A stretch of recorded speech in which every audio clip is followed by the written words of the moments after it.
Pemirsa, Jakarta akan tetap menyandang status ibu kota negara sampai dikeluarkannya keputusan Presiden tentang pemindahan ibu kota negara ke IKN. Namun hingga kini Presiden Jokowi belum juga menandatangani Kepres itu.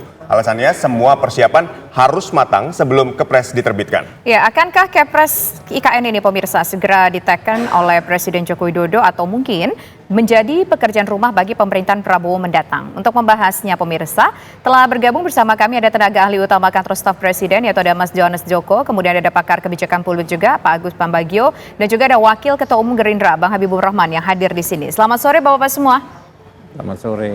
Pertama saya ingin Mbak ke Disa, Mas Johannes terlebih Bang dahulu. Habib, Mas Johannes, Sore. ya, Mas Johannes, kita ingin tahu targetnya Kepres IKN ini akan diteken oleh pemerintahan Joko Widodo atau mungkin tergantung pada kesiapan IKN dan nanti mungkin akan menjadi PR bagi pemerintahan yang akan dilantik 1 bulan lagi.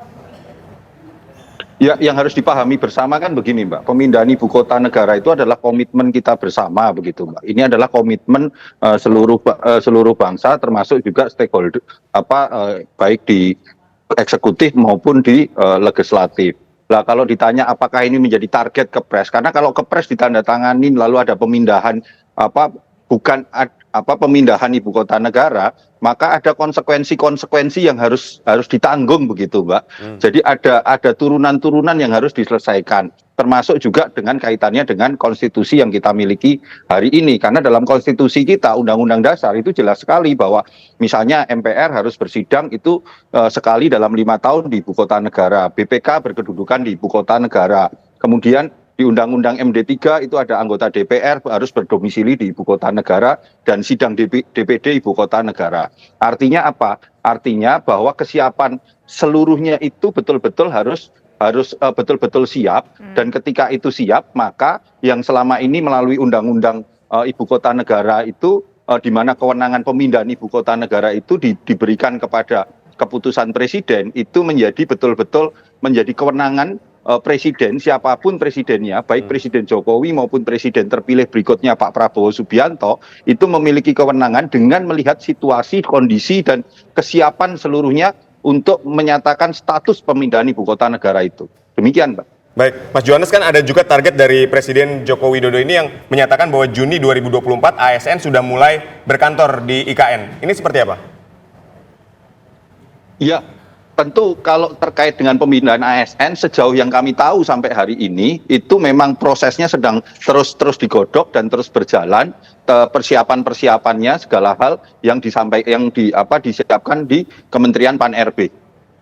Ya. Mas Johannes, sebetulnya yang paling sangat fundamental sekali dari belum pindahnya IKN ke daerah Kalimantan, apakah karena persoalan infrastruktur atau sumber daya manusia atau mungkin ada faktor-faktor lain yang belum bisa terpenuhi hingga saat ini?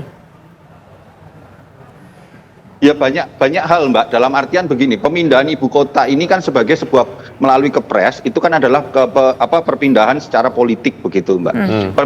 Simbolisasi pemindahannya. Tetapi untuk menuju menjadi sebuah ibu kota negara dengan semua kelengkapan infrastruktur fisik maupun kelengkapan infrastruktur politik itu kan harus disiapkan mulai hari ini. Dan pada titik ini sebenarnya proses pembangunan ibu kota negara itu ada tahapannya, ada perencanaannya, dan perencanaan itu sampai hari ini itu berjalan sesuai dengan perencanaan yang sudah dilakukan. Tetapi sekali lagi, ibu kota negara ini kan adalah sebuah kota, sebuah ekosistem besar yang harus betul-betul dipersiapkan, bukan sekedar hanya menjadi sebuah keputusan politik ditandatangani, tetapi konsekuensi turunannya tidak dihitung, gitu. Ya. Justru malah dengan seperti ini ada konsekuensi turunan yang sangat dihitung sekali oleh Pak Presiden Jokowi, dan juga pastinya juga sudah dikomunikasikan dengan Bapak Presiden terpilih Pak Prabowo Subianto. Baik, kita ke Mas Agus. Mas Agus, analisisnya kenapa hingga saat ini Kepres ini belum ditandatangani? Ya, kan Pak Presiden Jokowi menelan ludahnya sendiri. Saya kan sudah katakan, tidak pernah ada pemindahan ibu kota itu dalam hitungan di bawah 10 tahun. Biasanya di atas 20 tahun. Tapi kan ngeyel, pokoknya cepat. Ya, terbukti bahwa infrastruktur belum selesai, peraturan untuk SDM-nya juga belum selesai. Ya, kan menjadi urung sendiri. Jadi saya katakan pindah itu mudah. Tapi yang susah kan menyiapkan semua infrastruktur yang dikatakan Presiden Jokowi itu yang saya sudah katakan 4-5 tahun yang lalu mungkin. Dan itu kan terbukti. Jadi ya pasti ini menjadi beban Presiden yang baru. Karena per 30 September pun semua menteri sudah dilarang untuk menandatangani kan. Peraturan-peraturan atau strategis. Jadi ya terpaksa Presiden baru yang harus mengambil peran itu. Oke. Ya, kita tahu bahwa ini kan program dari Presiden Republik Indonesia Joko Widodo yang mungkin sedemikian rupa sudah dipersiapkan dengan matang supaya bisa secara target bisa terpenuhi. Tapi apakah akan ada dampaknya ataupun implikasinya kalau seandainya Kepresnya ini ditandatangani oleh Presiden terpilih nanti, Prabowo Subianto? Pak Agus. Dampak sih tidak ada kan, hanya manusianya. Tapi nanti ahli hukum bisa memperkarakan, saya bukan ahli hukum ya. Kan ini idenya dari Presiden Jokowi. Nah saya sudah katakan, orang kita pindah warung saja perlu waktu. Mau pindah rumah perlu waktu. Tadi Presiden mengatakan itu kan, padahal dia yang mempercepat semuanya. Jadi ya nanti bicara saja Jokowi dengan Prabowo apa yang harus dilakukan untuk mengantisipasi ini dan seterusnya. Karena tidak mungkin Pak Prabowo selesai pun ibu kota belum selesai kok. Nggak ada di dunia yang di bawah 20 tahun selesai itu nggak ada. Dan ini mindah ibu kota, sistem segala macamnya kan berubah tuh, master plan-nya kan berubah terus. Ya, ibu kota itu tidak perlu dibangun pencakar langit, tapi akan dibangun pencakar langit. Ibu kota itu itu ada tempat kesenian, tempat olahraga yang seperti kalau kita dekat di Canberra itu kan nggak ada gentung pencakar langit di sana, gitu. Baik, Mas Habib, ini boleh ditanggapi bahwa tidak ada pemindahan ibu kota dalam waktu singkat sehingga memang tidak mungkin Kepres ini ditandatangani juga dalam waktu singkat. Itu pernyataan dari Pak Agus. Anda menanggapinya seperti apa? Sama apa yang disampaikan oleh Mas Agus ya dengan apa yang disampaikan Pak Jokowi kan sama, nggak ada perbedaan menurut saya ya. Jadi memang ini kan semua berproses ya. Karena kan ini bukan sekedar memindahkan kota dan infrastrukturnya, tapi memindahkan kota yang berstatus ibu kota negara dengan segala konsekuensi konstitusionalnya. Nah ini yang memang kehati-hatian Pak Jokowi, walaupun beliau sangat bersemangat ya agar prosesnya bisa cepat ya, itu sangat kita apresiasi. Pak Jokowi orang yang sangat berhati-hati, nggak gerusa-gerusu ya. Menurut saya dalam konteks ini dengan mengatakan demikian berarti kan menunjukkan beliau orang yang sangat hati-hati.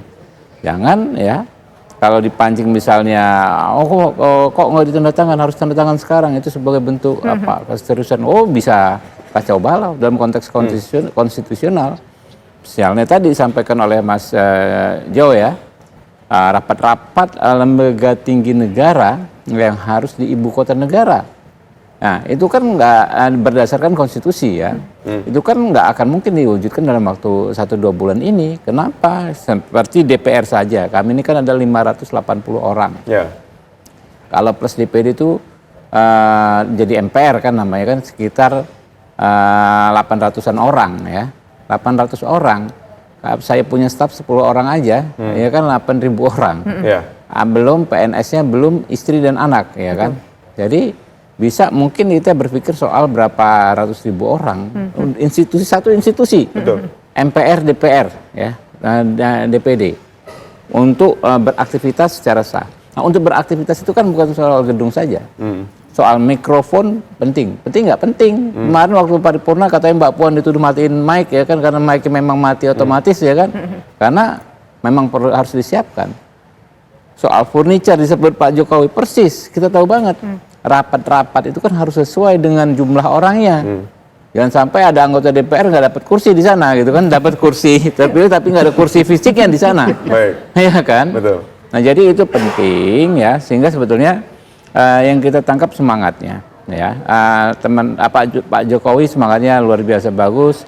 Teman-teman kritikus seperti Mas Agus juga dengan gayanya yang kritis tapi semangatnya juga sama bagus ya menurut saya ya kan ya. Ingin agar nih proses berjalan hati-hati.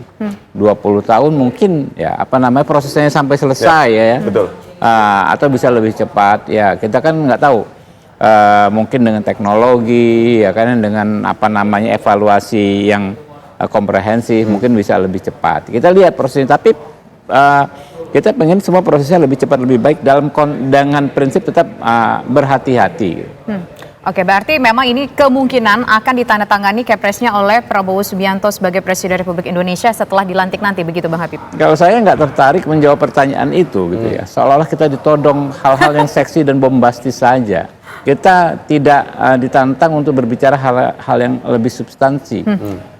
Ya, apakah Pak Prabowo yang tanda tangan, apakah Pak Jokowi sama-sama presiden? Sama-sama presiden, tapi ngomong-ngomong apakah nanti ketika mungkin sudah tampuk kepemimpinan Indonesia di tangan Pak Prabowo Subianto, ini masih akan menjadi sebuah program prioritas dari kepala negara untuk mengembangkan ini? Karena disampaikan tadi bahwa ini butuh waktu lama, 10-20 tahun, nggak seperti memindahkan toko kue begitu. Memindahkan negara complicated banget. Apakah ini menjadi prioritas? Nanti kita akan jawab sesaat lagi. Pemirsa, tetaplah bersama kami.